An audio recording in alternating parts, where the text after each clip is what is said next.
Welcome back to another episode of KTM Summer Grill. In today's episode, we're going to have a look at the MotoGP season that was 2021, and I'm super excited to have an Australian motor racing legend on board with us today. It is five-time MotoGP champion Mick Doohan. Mick, great to have you on board today. Thanks for coming. Obviously, it's a bit of a golden era, I suppose, for MotoGP at the moment, especially for Australian fans of the sport. Jack Miller is doing a fantastic job at the moment. Remy Gardner obviously winning in Moto2 earlier this year and will be stepping up to the Premier class in 2022. What's it like for you at the moment? I guess, watching as a fan, it must be pretty awesome, I suppose, from your point of view to have been part of, I guess, maybe inspiring the next generation of MotoGP riders. So Remy did a great season this year, winning. I think he won five Grand Prix and then won the championship in a good battle with his teammates. So fantastic that he's moving through to MotoGP for next year. And as you say, there'll be two riders there. I'm not sure what the KTM will be like next year, but anyway, it's a good stepping stone for him. Hopefully he can show some promise there and then get on to perhaps the next the Tier 1 KTM, or they provide him Tier 1 product and away he goes. But Jack's he's shone occasionally. He's been a little bit inconsistent. He's a great guy, great character, great for the sport, and it'd just be fantastic to see him get that consistency. It's a shame that his teammates seem to get the upper hand later in the season, but that said, hopefully that'll drive Jack to want to perform a little bit better and I guess regain some consistency, which he's certainly got the capability of winning a championship. He's certainly fast enough. Just needs to piece that consistency together. And if Ducati can continue along with the development of the bike's been working, seemed to work well most places this year. So if they can continue on with that, then I think he's in a great position to be our best chance at a title. I think the pressure on Remy to come in there to win races straight up is probably a bit tall, but anyway, it's great to have two people we can talk about in the championship for next year. For sure. From your point of view, what's sort of the expectation got to be for Jack Miller in 2022? Obviously it'll be his second year with the factory Ducati team. Is there an expectation for him that he has to be a regular race winner now? I think the expectation is winning the World Championship. He shouldn't have any other expectation, and he shouldn't have any other thoughts other than how he can prepare himself to put himself into that position. And a regular race win is one of those ingredients, but consistency is the key. You've got to be finishing races. You've got to be sort of at the front. If you can't win, you take the next best position, and that's what wins championships. He's certainly got it. He's certainly got all those pieces of the puzzle. He just needs to put them together, and he can make it happen.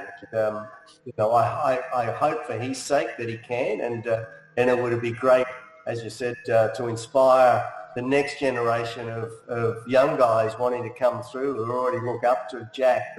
But it'd just send a great shot across to them to say, hey, look, anything's possible. And so, look, winning's his only option. For sure. Why is it that we're having this, I guess, resurgence at the moment in world motorcycle racing? You spoke about earlier, the Italians and the Spaniards, they're racing on bikes from, the age of 5 sort of thing. But, somehow, one way or another, Australia still seems to be able to produce a lot of really good talent. So what is it that you think is really working for Australia at the moment?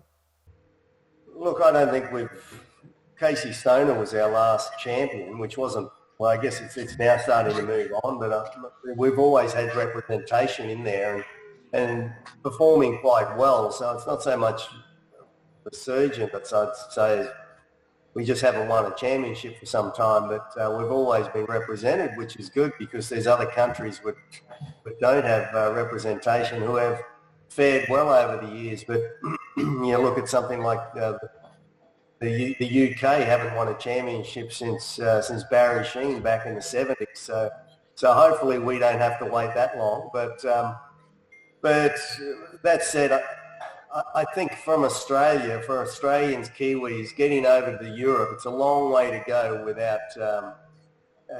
without putting in 100% effort. I think getting there and not putting 100% commitment and dedication into that, into what you're there for, I think isn't good. Most Aussies go there with the desire to want to win and not come home leaving anything on the table, wishing they'd done this or wishing they'd done that. So I think that keeps us pretty well grounded when you're out there and knowing what you're there for. Whereas, say, a Brit who flies across to Le Mans, it's a 35-minute flight to get home. So it's a little bit different for Australia or somebody from New Zealand to get home if things don't work out so well. So I think that in all forms of motorsport, especially in Europe, that makes it, I think that's why Kiwis, Aussies do well when they're in Europe. What's the expectation for a guy like Remy Gardner next year? Obviously, it's fantastic to have the Gardner name continuing in Premier Class MotoGP riding. For you, what do you expect to see from him in 2022? As I mentioned earlier, I don't expect too much. I think for him, he's on a Tech 3 team, which is a good team. They've been around for a long, long while. He's got some experience there from the past on Moto 2, I believe. And for me, just really getting to understand what he's got and beating his teammate is the main expectation. I think they have won races before, the second tier KTM team, so it's possible. In reality, I believe that he should be just looking to do the best job he possibly can, and that means trying to win. But in reality, the machinery may not be up to scratch, and so beating his teammate, I think getting the upper hand on his teammate proves that he's the best rider on that bike. For sure. And just quickly, speaking of father-son combinations, young Jack is doing a great job over in Europe at the moment. He had a great Formula 2 debut. You must be pretty stoked. Absolutely. He's doing well. He's, as you say, just did a couple of rounds of the F2, but his F3 season was great with a Trident team. It's the first time that they've been able to steal the team's championship away from Prema. Anyway, Prema had 10 team championships in a row, so they were going for their 11th.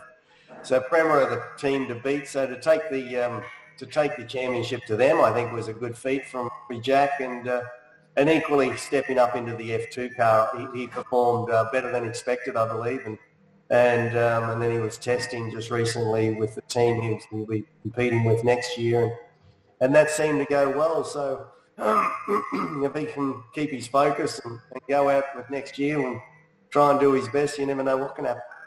Brilliant. Well, there's plenty for Australian motorsport fans to keep an eye on. Mick, it was great to have you on board here for KTM Summer Grill. Really appreciate your time. Pleasure. Thanks, guys.